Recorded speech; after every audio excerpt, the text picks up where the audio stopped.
औज़ुबिल्लाहिमिनश्शैतानिर्रजीम बिस्मिल्लाहिर्रहमानिर्रहीम। बेटा आज का हमारा टॉपिक है सीध ट्रांस आइसोमेरिज्म या फिर दूसरा इसका नाम है ज्योमेट्रिक आइसोमेरिज्म। बेटा सीध ट्रांस आइसोमेरिज्म या ज्योमेट्रिक आइसोमेरिज्म को अंडरस्टैंड करने के लिए हम एक एग्जांपल ले लेते हैं। हमारे पास एक कंपाउंड है C4H8। हम इसे स्पेस के अंदर दो तरीक़ों से ड्रा कर सकते हैं, carbon, double bond carbon, hydrogen, methyl group और ये हाइड्रोजन। हम इसे इस तरह भी ड्रा कर सकते हैं कि कार्बन, डबल बॉन्ड कार्बन हो और सर यहाँ पे हमारे पास हाइड्रोजन है, ये जो मिथाइल ग्रुप, यहाँ पे हाइड्रोजन और यहाँ पे क्या हो आपके पास मिथाइल ग्रुप। तो सर देखिए ज़रा, हमारे पास दोनों कंपाउंड्स के अंदर 4 कार्बन और 8 हाइड्रोजन है, मतलब इन दोनों का मोलेकुलर फार्मूला सेम है। दूसरी तरफ बेटा हमारे पास इनका स्ट्रक्चरल फार्मूला भी सेम है। स्ट्रक्चरल फार्मूला से मुराद होती है कि एक एटम किस एटम के साथ अटैच है और वो नेक्स्ट किसके साथ अटैच है। तो यहाँ पे देखें, ये जो कार्बन है जिसे मैं एरो से शो करवा रहा हूँ, इसके साथ मिथाइल ग्रुप है, डबल बॉन्ड है, हाइड्रोजन। अगर आप इसी कार्बन को यहाँ पे देखें तो इसके साथ भी मिथाइल ग्रुप है, डबल बॉन्ड है और हाइड्रोजन। लिहाजा अरेंजमेंट में कोई ज़्यादा फर्क नहीं है, लेकिन बेटा स्पेस के अंदर इनका फ़र्क है। स्पेस के अंदर क्या फ़र्क है कि सर ये जो आइडेंटिकल ग्रुप हैं हाइड्रोजन ये अपोजिट हैं, यानी कि आपके पास आइडेंटिकल ग्रुप जो हैं वो अपोजिट साइड पे हैं इस कंपाउंड के अंदर, और इस कंपाउंड के अंदर जो आइडेंटिकल ग्रुप हैं वो एक ही साइड पे है। तो sir 2 or more compound having same molecular formula and structural formula, structure भी क्या है सेम, लेकिन सर भी फर्क क्या है, but differ from one another due to different positions of the identical groups in space. Sir ये जो आइडेंटिकल ग्रुप्स है इनकी स्पेस के अंदर पोजीशन का फर्क आ जाता है। तो इस तरह जो आइसोमर्स बनेंगे उन्हें हम क्या नाम देंगे बेटा, सीध ट्रांस आइसोमर्स। तो डेफिनेशन आ जाएगी हमारे पास, 2 or more compounds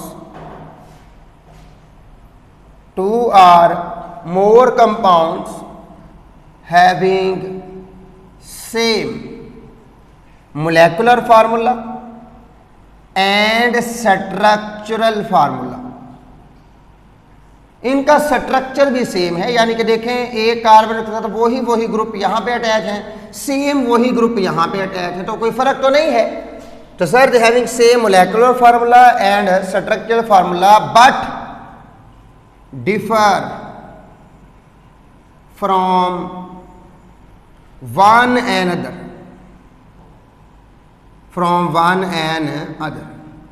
due to different positions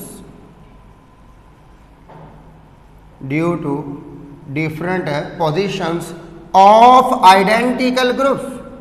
identical का मतलब होता है बेटा same, of identical groups in space is called cis trans isomers and this phenomenon is called cis trans isomerism या फिर इसे क्या कहेंगे, ज्योमेट्रिक आइसोमेरिज्म। हम इसकी एग्जांपल दे लेते हैं बेटा।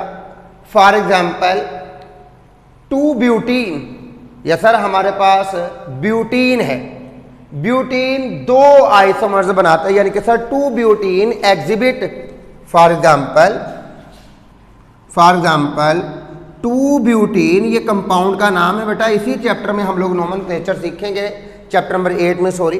तो sir 2 butene exhibit EXIHIBIT exhibit cis trans isomerism. तो सर ये 2 ब्यूटीन है, ये सिज ट्रांस आइसोमेरिज्म शो करवाती है। किस तरह? देखिए बेटा 2 ब्यूटीन है क्या? C4H8, तो आप ब्रैकेट में लिख सकते हैं कि 2 ब्यूटीन आपके पास था क्या बेटा? C4H8, तो आप ब्रैकेट में लिख लीजिएगा इस कंपाउंड का नाम। इसमें ड्रा करने लगा हूं यहां पे carbon, double bond carbon, hydrogen CH3 और ये रहा बेटा हाइड्रोजन। यहां बेटा काउंटिंग करेंगे 1 2 3 4।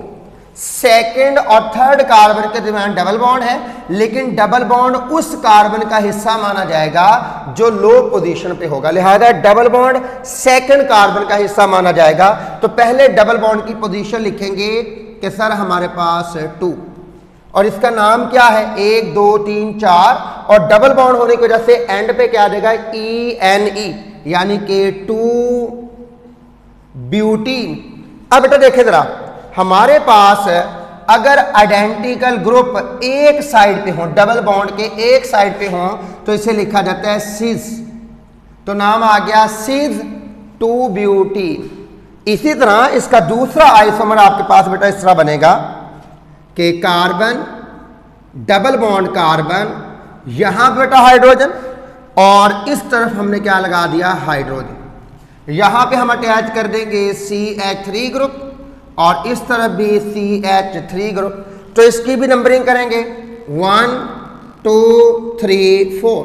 तो सर फिर सेकंड कार्बन पे ही डबल बॉन्ड है, तो इसका नाम भी क्या रहेगा? 2 ब्यूटीन। इसका मतलब है कि कंपाउंड तो सेम ही था, लेकिन सर ये ट्रांसफॉर्म है। ट्रांस का मतलब है कि sir identical group lie on opposite side, तो इसे बोलेंगे ट्रांस 2 ब्यूटीन। तो बेटा ये दोनों एक दूसरे के क्या कहलाएंगे? आइसोमर्स। सिज फॉर्म में आइडेंटिकल ग्रुप एक साइड पे होंगे, ट्रांस फॉर्म में आइडेंटिकल ग्रुप अपोजिट होंगे, जैसे ये हाइड्रोजन हाइड्रोजन और मिथाइल ग्रुप। अब बेटा हमारे पास एक कंपाउंड है, मैं समझाने के लिए उसकी एग्जांपल आपको लिख देता हूं कि सर अगर मेरे पास 1 ब्यूटीन हो, क्या हो बेटा? 1 ब्यूटीन, तो ये सिज ट्रांस आइसोमर्स शो नहीं करवाती। तो ये आपका एमसीक्यूज भी हो गया कि 1 ब्यूटीन सिज ट्रांस आइसोमर्स फिनोमिना शो क्यों नहीं करवाती। इसका आंसर ये है कि बेटा जब आप 1 ब्यूटीन बनाओगे ना, तो ये बन गया CH3, ये आ गया CH3, सॉरी, यहां पे आपके पास आ जाएगा हाइड्रोजन CH2 और CH3, यहां पे आपके पास आएगा हाइड्रोजन और हाइड्रोजन, यानी कि डबल बॉन्ड पहले कार्बन के साथ।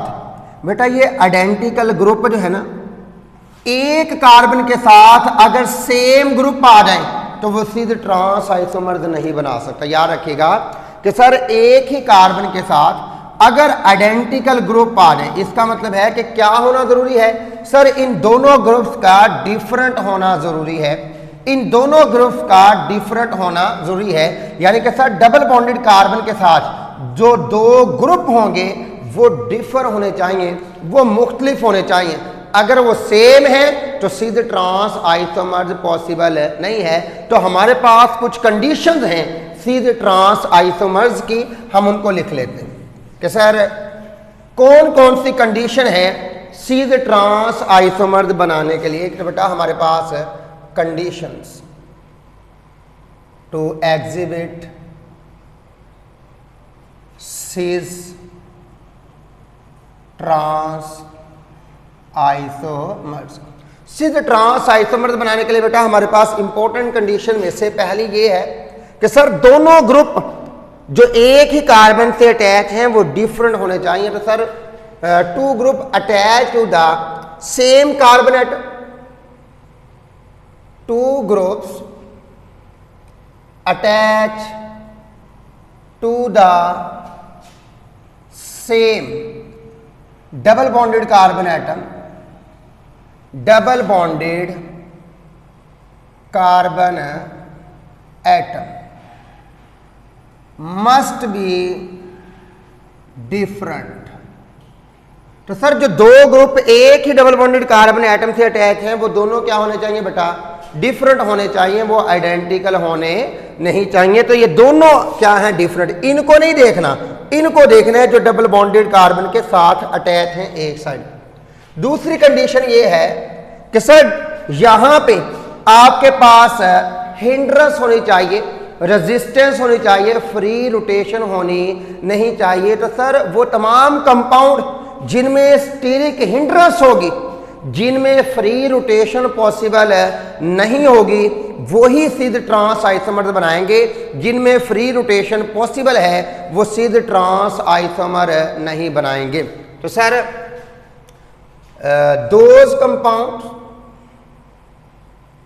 those compounds which possess steric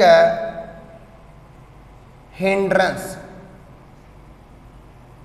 नया लफ्ज है आपके लिए। स्टीरिक हिंड्रेंस का मतलब है मुजाहमत, वो उसे घूमने ना दे, यानी कि आप इसे रेजिस्टेंस कहते हैं फिजिक्स के अंदर। तो सर स्टीरिक हिंड्रेंस यानी कि ग्रुप फ्री रोटेट ना करे। तो sir those compound which possess steric hindrance form cis trans isomers, वो कंपाउंड सिद्ध ट्रांस आइसोमर बनाएगा जिसमें स्टीरिक हिंड्रेंस होगी। अगर स्टीरिक हिंड्रेंस मौजूद नहीं है तो कंपाउंड सिद्ध ट्रांस आइसोमर नहीं बनाएगा। हम मजीद इसकी एग्जांपल्स ले लेते हैं बेटा कि सर देखें हमारे पास 2 पेंटीन है। तो सर C5H10 इसका नाम है बेटा 2 पेंटीन।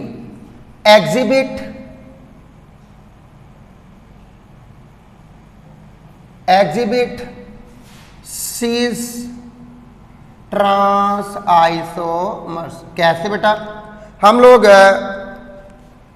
C5 को ड्रा कर लेते हैं, CH3 CH2 carbon double bond carbon, यहां बेटा आ गया CH3। तो 1 2 3 4 5 कार्बन होगा। वैलेंसी पूरी करने के लिए हाइड्रोजन और ये एक हाइड्रोजन।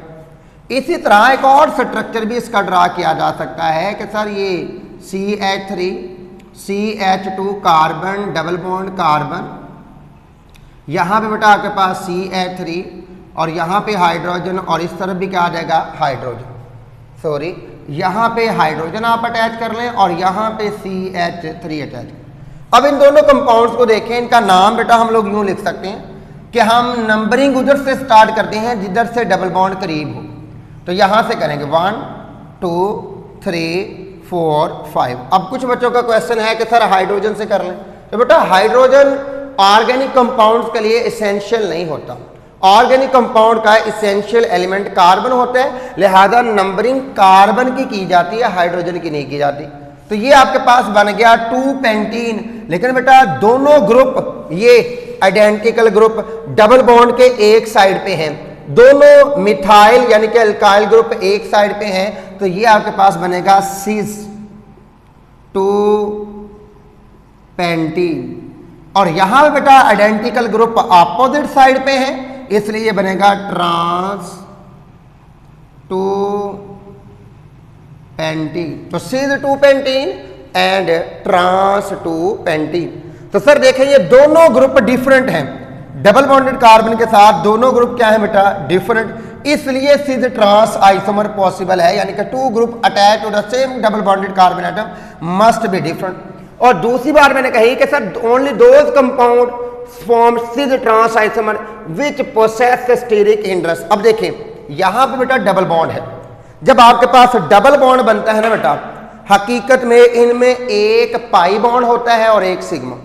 ये जो पाई बॉन्ड सिग्मा बॉन्ड होता है ना बेटा, सिग्मा ये दोनों एटमों के, ये हमारे पास दोनों एटमों के न्यूक्लियस के दरमियान इलेक्ट्रॉन डेंसिटी रखता है। यानी कि एक आपके पास ये कार्बन है, एक कार्बन ये है, तो इलेक्ट्रॉन डेंसिटी इस सिग्मा बॉन्ड की इन दोनों के दरमियान होगी। अगर अकेला सिग्मा बॉन्ड होता तो बेटा ये वाले दोनों ग्रुप इसके अगेंस्ट इस तरह रोटेट कर सकते हैं, यानी कि मेरी फिंगर की पोजीशन एक तरफ फिक्स नहीं है, ये फ्रीली रोटेट कर सकता है क्योंकि इलेक्ट्रॉन डेंसिटी सिर्फ न्यूक्लियस के दरमियान है, तो लिहाजा group of atom can rotate freely. और जब ग्रुप ऑफ एटम रोटेट करेंगे फ्रीली तो बेटा आपके पास सीधे ट्रांस आइसोमर पॉसिबल है नहीं। तो सर फिर क्या होना चाहिए, हमारे पास डबल बॉन्ड होना चाहिए। क्या होना चाहिए बेटा, डबल बॉन्ड। ये आपका सिग्मा बॉन्ड और यहां पे आपके पास बन जाएगा बेटा पाई बॉन्ड। आपको पता है कि पाई बॉन्ड की इलेक्ट्रॉन डेंसिटी ऊपर और नीचे होती। अब जब दो बॉन्ड बनेंगे, सिग्मा बॉन्ड की इलेक्ट्रॉन डेंसिटी तो न्यूक्लियस के दरमियान है, लेकिन ये जो पाई बॉन्ड जो ब्लू कलर का मैंने बोर्ड मार्कर पकड़ा है, इसकी इलेक्ट्रॉन डेंसिटी ऊपर है और इसी तरह नीचे है, जैसे आप बनाते हो ऊपर और नीचे बॉन्ड। तो बेटा अब जब डबल बॉन्ड बनेगा, अब ये ग्रुप यहां से रोटेट नहीं कर सकते। इनको रोटेट करने के लिए पाई बॉन्ड को ब्रेक करना पड़ेगा, जिसके लिए बहुत ज्यादा एनर्जी रिक्वायर्ड है। लिहाजा जब डबल बॉन्ड होता है तो ग्रुप ऑफ एटम्स की फ्री रोटेशन को रिस्ट्रिक्ट कर दिया जाता है, जिसे हम स्टीरिक हिंड्रेंस कहते हैं। तो सर स्टीरिक हिंड्रेंस जो है वो हकीकत में ग्रुप ऑफ एटम्स की पोजीशन को फिक्स करता है। जब ग्रुप ऑफ एटम्स की पोजीशन फिक्स हो जाती है तब आपके पास सीधे ट्रांस आइसोमर बनता है। तो ये जो मैंने दूसरा पोस्टुलेट लिखा था कि sir those compound which possess steric hindrance form cis trans isomer. Sir किस तरह, तो सर हमारे पास ड्यू टू यहां पे आप लिख सकते हैं because in this state, because in this state, मैं यहां पे लिखता बेटा because in this state position of groups get fixed. तो सर ग्रुप ऑफ एटम की जो पोजीशन है वो फिक्स हो जाती है। जब ग्रुप ऑफ एटम की पोजीशन फिक्स हो जाती है तब जाके सीधे ट्रांस आइसोमर बनता है। अगर वो फ्रीली रोटेट करते हैं, फ्रीली मूव करते हैं, तो सीधे ट्रांस आइसोमर पॉसिबल नहीं। हम इसकी एक और एग्जांपल कर लेते हैं, यानी कि एग्जांपल 3 कर रहे हैं। एक हमने पहले की थी, ये एग्जांपल 2 थी। एग्जांपल 3 हमारे पास बेटा 1 ब्रोमो 2 क्लोरो ब्यूटीन है, यानी कि आप यूं कह लें कि मेरे पास ये कोई कंपाउंड है कार्बन कार्बन, इसके एक तरफ मैंने बेटा लगा लिया ब्रोमीन, यहां पे मैंने लगा लिया बेटा जी CH3। इसी तरह यहां पे मैंने लगा लिया बेटा क्लोरीन और यहां पे क्या लगा लिया CH3। तो इसका नाम बेटा इस तरह आएगा, चलें ये कर लें 1 2 3 4। तो ये आपके पास सेकंड कार्बन पे ब्रोमीन है और थर्ड पे क्या है क्लोरीन, तो इसका नाम आ जाएगा 2 ब्रोमो 3 क्लोरो। ठीक है बेटा, BABC में पहले आता है, CABC में बाद में आता है अल्फाबेटिकली, तो आ जाएगा इसका नाम 2 ब्रोमो 3 क्लोरो 2 ब्यूटीन। अब बेटा ये हमारे पास आइडेंटिकल ग्रुप एक तरफ है, तो लिहाजा ये आपके पास कौन सी फॉर्म बनेगी, सीध 2 ब्रोमो 3 क्लोरो 2 ब्यूटीन, ये आपके पास सिज फॉर्म है। हम इसी की ट्रांसफॉर्म बना सकते हैं, कार्बन कार्बन डबल बॉन्ड, यहां पे बेटा आप क्या लगा लें ब्रोमीन और इस तरफ भी क्या लगा लें क्लोरीन, यानी कि क्लोरीन नीचे लगा लिया। यहां पे आपके पास CH3, अब CH3 कहां पे आ गया ऊपर, तो बेटा ये कौन सी फॉर्म बनेगी ट्रांस, क्योंकि ये अपोजिट है तो ये नाम यही होगा, लेकिन सिद्ध की जगह क्या आ जाएगा ट्रांस। तो बाकी नाम आप खुद लिख लीजिएगा, मैं यहां पे सिर्फ ट्रांस लिख देता हूं, ट्रांस, बाकी नाम आप खुद लिख लेंगे। तो ये ट्रांसफॉर्म है जिसमें आइडेंटिकल ग्रुप अपोजिट साइड पे है, यानी कि ये भी सेम ग्रुप है आइडेंटिकल अपोजिट, तो ये आपके पास बनेगी ट्रांसफॉर्म और ये आपके पास बनेगी सिज फॉर्म। अब बेटा हमारे पास सिज फॉर्म क्या होती है, आपने देखा कि सिज फॉर्म में आइडेंटिकल ग्रुप डबल बॉन्ड के एक तरफ होते हैं, यानी कि देखें ये आइडेंटिकल ग्रुप है, ये क्या है आपके पास आइडेंटिकल ग्रुप अपोजिट साइड पे है। तो सर सिज फॉर्म में हमारे पास identical group lie on the same side of double bond, तो हम यहां पे सिज फॉर्म की डेफिनेशन लिख लेते हैं कि sir cis form is an isomer in which similar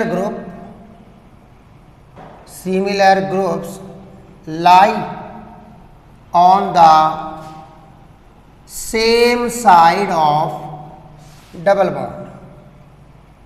sir सिद्ध फॉर्म में हमारे पास दोनों आइडेंटिकल ग्रुप डबल बॉन्ड के एक साइड पे होते हैं। फिर हमारे पास दूसरी कौन थी बेटा? ट्रांसफॉर्म। तो सर इन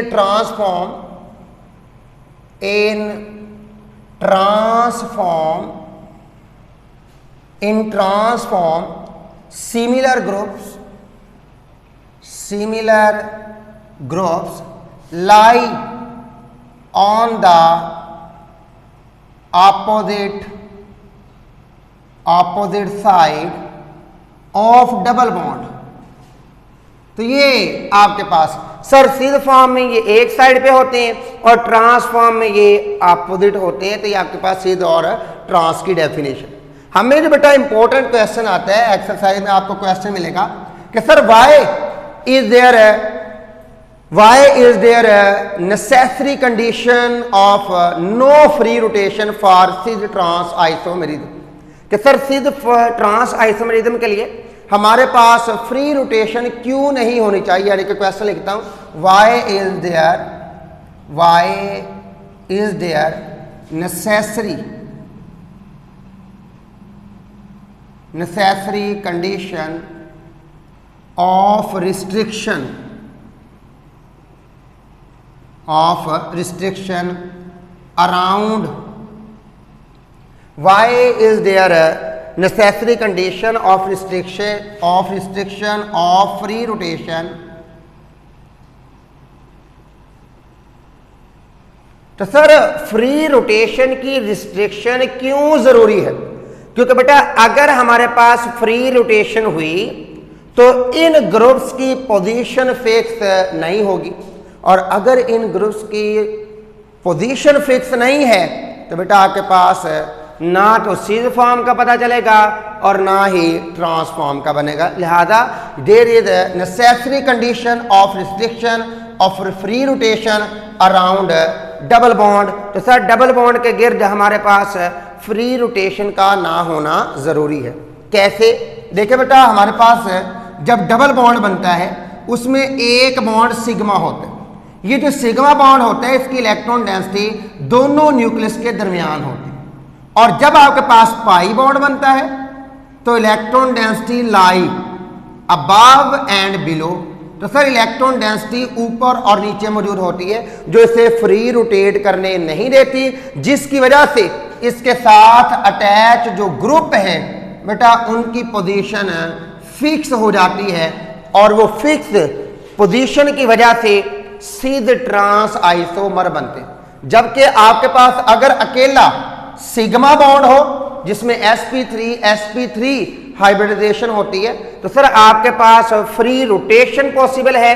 फ्री रोटेशन की वजह से इनकी पोजीशन फिक्स नहीं होगी, ना सिद्ध फॉर्म बनेगी और ना ही आपके पास ट्रांसफॉर्म बनेगी। तो यहाँ तक बेटा आपका जो क्वेश्चन था वो मुकम्मल हुआ, और हमारे पास इसमें किसी भी किस्म की प्रॉब्लम हो तो बेटा आप लोग डिस्कस कर सकते हैं। इसके जो दोनों क्वेश्चन है बेटा ये आपके एक्सरसाइज में दिए गए हैं।